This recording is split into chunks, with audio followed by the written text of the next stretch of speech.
Hello everybody, I'm Jeff at tonepath.net, and I just want to talk a little bit about decibels because it's kind of a strange concept that you kind of just, higher numbers are louder, lower numbers are softer, but how do they actually work, and what are they, and why do we use all these negative numbers, and how does zero mean some sound instead of no sound? And I'm going to keep it's pretty mathy. I'm going to keep it pretty simple, but I'll give you kind of some of the quick pointers about how to work with your decibels. And so a decibel isn't actually a unit of measurement, it actually is a ratio of one number to another number.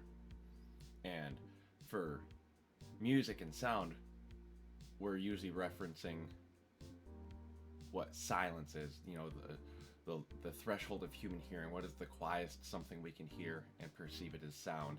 And we use that as our reference number, and the decibel is a ratio of that number to another sound that we're trying to measure, the volume of our speakers. So what are the negative numbers? Well, when we start talking about Ableton, which I got pulled up here, we're talking about voltage, and decibels can still be used as a ratio to describe a reference voltage to another voltage. And I said Ableton, but I'm talking about any DAW, digital audio workstation or mixer you're working with, even a physical mixer you hold and you turn with knobs and dials and all of that. If we're talking about an electrical signal that's being turned into sound, we're going to be talking about voltage, our maximum voltage that we can have going into our devices. So when you see zero, what that is a ratio of 1 to 1, and the way with the math, the zero, I'm not the guy to explain it to you, but essentially we're saying our reference signal is referring to the maximum voltage that we're allowed to use, which voltage will translate to volume later on once it comes out of our speakers. And by what ratio have we reduced a signal to the maximum that we're allowed?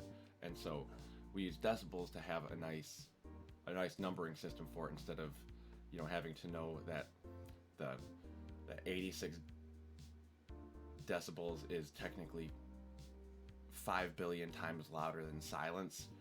We start working with crazy numbers there, but we have this ratio system, and people did the math and figured it all out, that now we've got decibels we can work with, where 1 decibel is equal to the threshold of human perception in change in volume. So if you had a bunch of sounds playing and you kept reducing it by 1 decibel, you might notice by the end that the whole thing has gotten quieter, but every time you reduce by a decibel, you wouldn't really notice the change. So a decibel is a really useful unit.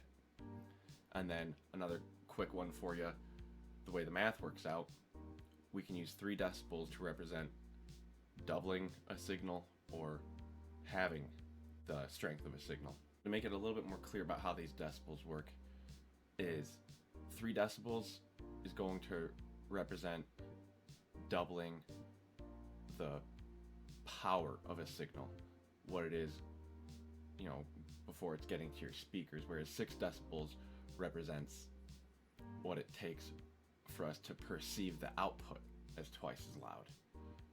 So we actually need to quadruple the strength of the signal to hear it as twice the signal, because of a thing called the inverse square law. And if you want to read more about it and get more nitty-gritty about it, I suggest you go read it, but I'm already feeling like I'm getting a little bit past my ability to explain in a quick video. So thank you for watching. I hope you learned a little bit something about decibels, a little bit more how to work with them. Use your 6 decibel number as a rule of thumb for making things double or half, but know that technically you're quadrupling. It's confusing, but it's not too bad. The decibels work in a pretty linear fashion. 1 decibel is going to be your smallest increment that something can change without perceiving an emphatic change in volume. So thank you for watching. Please check out tonepath.net, get more packs and things, and do all that good stuff. And please subscribe to this channel, drop your email on tonepath.net, and we'll see you next time. Thank you so much.